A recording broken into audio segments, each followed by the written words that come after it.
How's it going, my good friends? My hair is quite big today. Still having some fuzzy camera, but what can you do? So, actually, you could probably fix it, but I don't know how. So, I'm still working on it.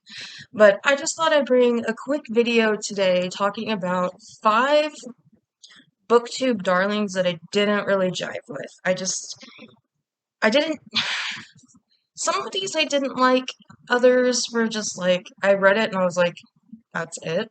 So, so I'm gonna just talk about 5. And number 1 is,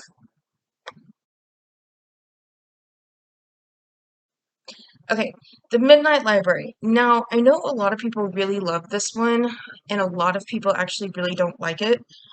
One booktuber in particular, I don't quite remember who it was, but she said she was very offended by the mental health rep in this. Personally, I wasn't offended, um, but this is sexist. I thought that the author, Matt Haig, just mansplained it.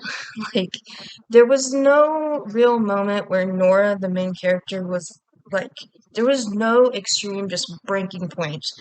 Kind of like in Dear Evan Hansen, we get that song Waving Through a Window, where he gets out there and he just proclaims how unhappy he is.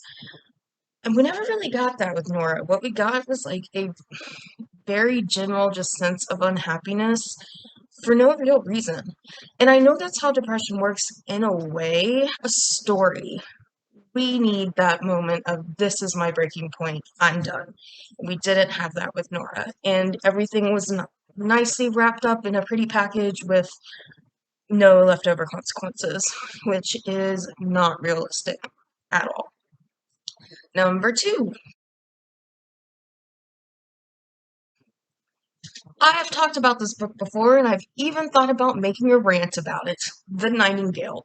This is about 2 sisters, Vianne and Isabel. They're both insufferable. They're 10 years apart in age. I'm 5 years apart in age with my sister. I'm not very close with her, and Vianne and Isabel weren't close with each other either. But at the end of the book, it really just lionizes Vianne of how she didn't believe in herself, but she was a hero in the end. She was not a hero. She may have saved children, but let's look at the bad things Vianne did. She fell in love with a Nazi while she was married, BTW, and she kept calling him a good man.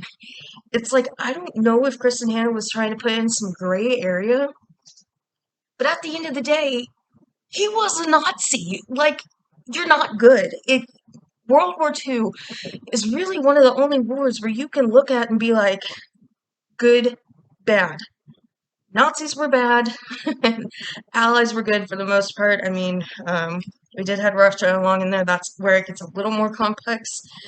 A good alternative to this would be Between Shades of Grey. My students just read it, and it was actually great. Loved it. And I think Salt to the Sea is about World War II also, but I can't quite remember. But she fell in love with a Nazi, and the Nazi came to her. This is a plot point. He goes, here, I have this list. I need you to list homosexuals, Jews, and whoever else the Nazis didn't like Jehovah's Witnesses. So she struggles a little bit, but she does it, and her best friend is a Jew. And we later find out her best friend was killed at Auschwitz. And Kristen Hanna portrays this woman as a hero. No, she's a villain. And oh, it upset me. And I think I might actually do a rant about it eventually. And from a purely writing standpoint, I didn't like how it mixed. I'm not a huge fan of dual timelines in the first place, but the part that took place in like the 1990s was in first person present, and then obviously the part that took place during the war, like I was like 1939 to I think I mean I don't know if it went all the way to it didn't go all the way to the end of the war. So 1935 until almost the end of the war was all in third person, multiple point of view. So from a purely writing standpoint, the storytelling mechanism does not make any sense. Moving on. Dreams of the Dying. I shall put a little Nope. I will put a little card right here where I do my review. It's my most disliked video on YouTube. So, Dreams of the Dying was completely unreadable to me. Wasn't quite sure where the plot was going. I made it like 25% of the way through, and the writing itself was unreadable. The grammar, the vocabulary mostly, and the world building just did not make sense. Like, this is a medieval setting, yet they're using words like whistleblower and opening a can of worms, and at one point the main character, who, parentheses, I did like, was reading a short story collection. Well, the first short story collection didn't come out until 1819. Fun fact. But it did have a really good main character, and I liked that about it. I thought maybe I could make it through, but it was just too long and just got to the point that it was unreadable for me. So, number 4. Where the Crawdads Sing. This one, I gave 3 stars. It was meh. And the reason I didn't like that one, free indirect discourse. Now that is kind of like head hopping, except the voice doesn't change. It's literally just a camera floating around over the world, going from person to person, but it's a third person narrator. Voice doesn't change. It's essentially a camera. I didn't like that. I just don't like that. I don't like that point of view. Um, Lonesome Dove is written in it. That was a 5-star for me because the characters in the world made up for it, but the characters in Where the Crawdads Sing, it was just kind of like whatever, and I wasn't really connecting with the murder story. If it was just a coming of age story, then I would have been like trash for it, but it was just wonky. And last one,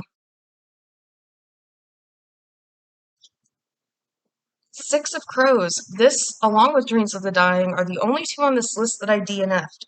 Dreams of the Dying because it was Kindle Unlimited, and Six of Crows because I got it from the library. It's actually my coworker's favorite book, and it's YA.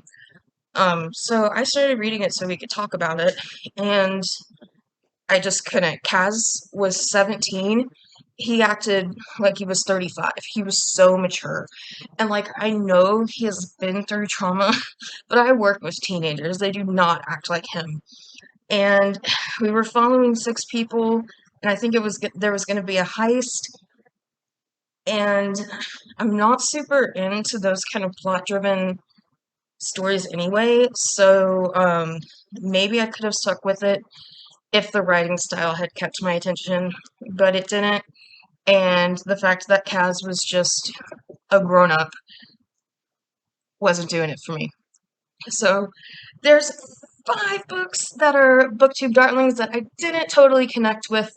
And I think I will post a rant about the Nightingale eventually. So that's it for me right now. Keep reading, keep writing, keep loving words, and I will see you next time. Bye.